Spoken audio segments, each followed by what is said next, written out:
Hey everyone, and welcome back to Simply Addicted. This will be my last episode with my short series, on my addiction and recovery journey. And I want to pick up right where I left off on my last episode.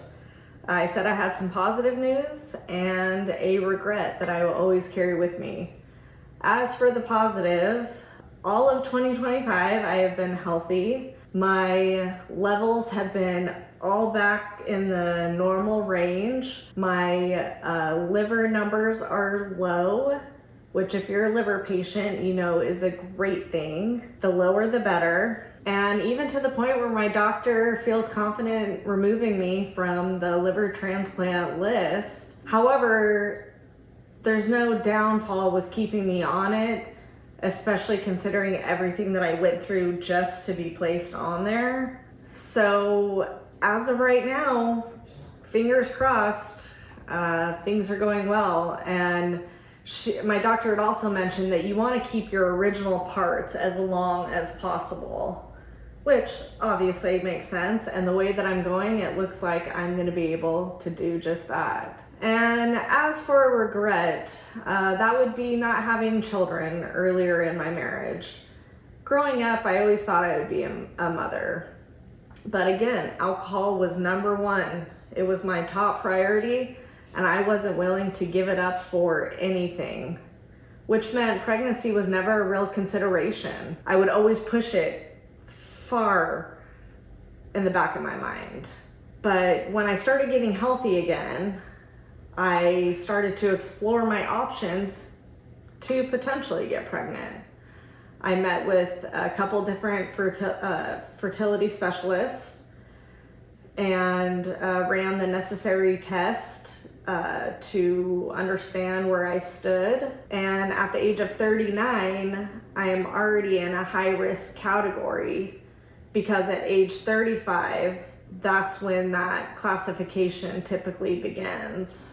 So aside from that, I have many other factors that would be dangerous for me and my health.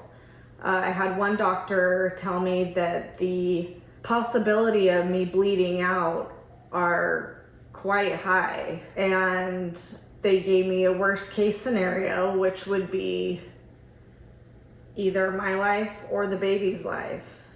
And then even more on top of that, the chances of making it full term were very low. So it basically came down to that is not an option for me. But I can't live in the past, and I believe everything happens for a reason. I believe that I'm sitting here today speaking with you for a reason. And I fully accept what alcoholism has done to me and my life.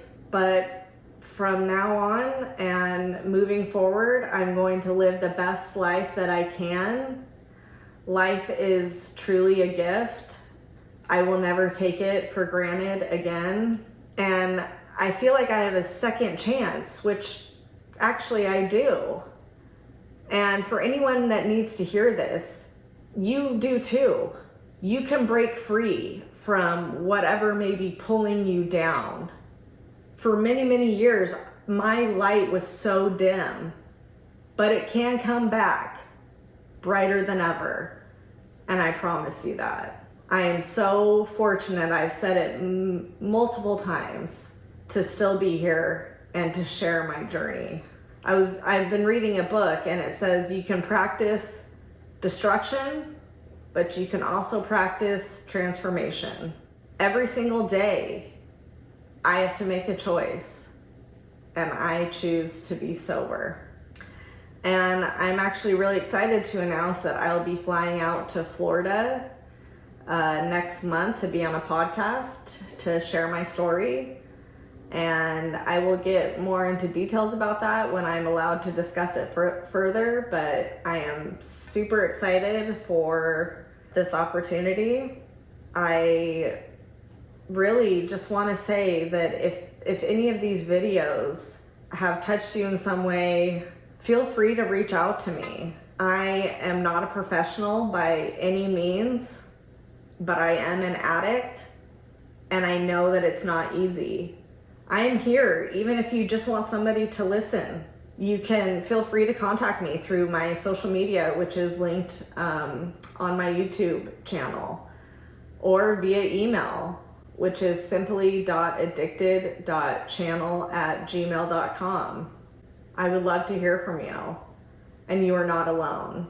Thank you guys again for listening, and I will be back when I know where I'm gonna go from here. Bye-bye for now.